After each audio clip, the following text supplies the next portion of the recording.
사법농단 의혹의 정점인 양승태 전 대법원장의 구속 여부가 오늘 결정됩니다.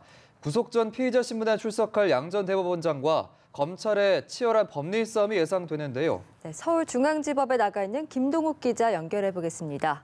김 기자, 현장 상황은 어떻습니까? 네, 헌정 사상 첫 전직 대법원장의 구속 여부 결정을 놓고 여기 서울중앙지법에는 긴장감이 감돌고 있습니다. 오전 10시 30분 321호에서 구속 전 피의자 신문이 열리는데요.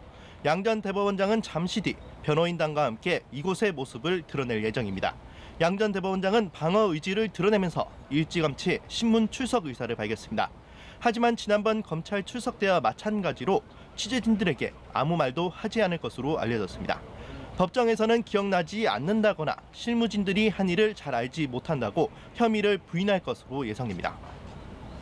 네, 검찰도 지난 7개월간 수사를 통해서 철저히 준비를 해왔는데 구속 여부를 가를 주요 혐의 어떤 것들이 있습니까? 네, 검찰은 공정한 재판받을 권리 등 헌법 가치에 대한 중대 사건이라는 점을 강조할 예정입니다. 특수부 부장검사와 함께 수사 조사를 담당했던 부부장 검사들을 투입해 양 전 원장의 직접 개입 혐의를 소명하면서 증거인멸 우려도 제기할 것으로 보입니다. 양 전 대법원장은 우선 강제징용 소송, 통합진보당 의원 지위 확인 소송 등 각종 재판에 개입한 혐의를 받고 있습니다. 또 판사 블랙리스트를 작성하고 특정 성향의 법관에게 불이익을 주도록 지시한 의혹도 받고 있습니다.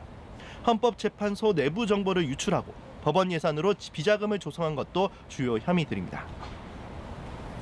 사상 초유의 전직 대법원장의 구속영장, 어떤 결과가 나올 것으로 전망되나요? 네, 예단하기는 쉽지 않습니다. 구속심사는 양 전 대법원장보다 사법연수원 25기수 후배인 명재건 부장판사가 맡았는데요. 양 전 대법원장의 구속 여부는 검찰이 직접 개입 정황 등 혐의를 얼마나 잘 소명하느냐에 달려 있습니다. 검찰은 김앤장 독대 문건, 판사 블랙리스트, 이규진 수첩 등 물증들을 확보한 것으로 전해집니다. 실제 이 증거들이 어떤 입증력을 갖느냐에 따라 판단은 달라질 수 있습니다.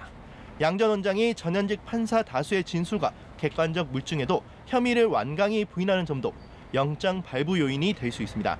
반면 도주와 증거 인멸 우려가 적다는 이유로 영장이 기각될 가능성도 점쳐집니다.